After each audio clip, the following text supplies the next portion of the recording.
AntiLGBT U.S. Senate candidate Roy Moore of Alabama emerged for a rare campaign speech Monday night, again denying allegations that he engaged in UAL misconduct with teenage girls and saying these false attacks were concocted to distract from the true issues, such as transgender rights. The people of this country want movement. They don't want false attacks like this. That's exactly what's happening in this case, Moore said at a rally in the small northeast Alabama town of Henagar, covered by local media including Al.com, a website for several Alabama newspapers, and Huntsville TV station KHNT. They want to hide the true issues of immigration and healthcare, military readiness, taxes, abortion, and transgender rights. They also not only want to hide the issues, they don't want my opponent's issues revealed, how he stands on these issues.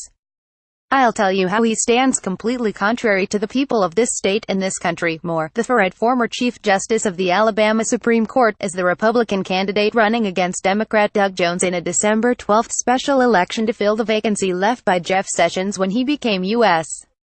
Attorney General. Moore bested the interim Senator, Luther Strange, in the Republican primary. Moore denounced Jones for opposing Donald Trump's attempt to reinstate the ban on military service by transgender people, an attempt currently blocked by federal courts. I know how to strengthen the military, and it isn't by putting transgender troops and opposing President Trump's ban on transgender troops in the military, Moore said. I oppose transgender rights. There is no right to believe you're a person of the opposite or opposite gender, and when you start preserving rights like that you can be who you want. There's a new word called fluid transgenderism. That means you can go back and forth. There's a big difference. There's a big difference between myself and my opponent. Moore has previously said transgender people are mentally ill and have no legal rights. He made his name in Alabama for opposition to LGBT rights in general, especially marriage equality. He even claimed the state didn't have to abide by the U.S. Supreme Court's 2015 ruling that gave same couples the right to marry in every state. This stand got him removed from the state Supreme Court for ethics violations.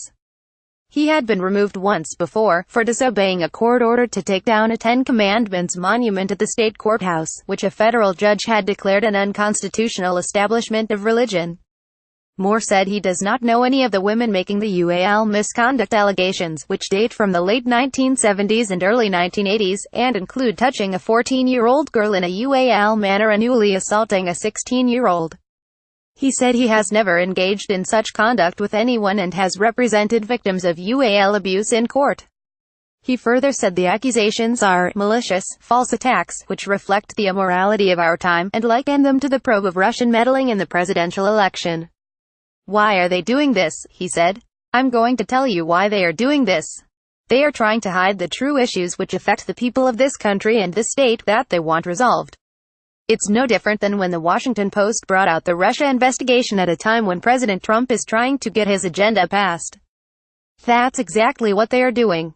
They are taking the attention away and they're not getting anything they are doing. They are taking attention away from the Senate and from the Congress, who can't pass legislation. He blamed the so-called Washington establishment for the allegations. There is an established group in Washington that does not want to change, he said.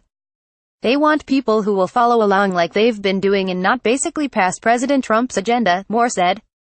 Trump actually endorsed Strange, the similarly conservative but more establishment candidate, in the primary.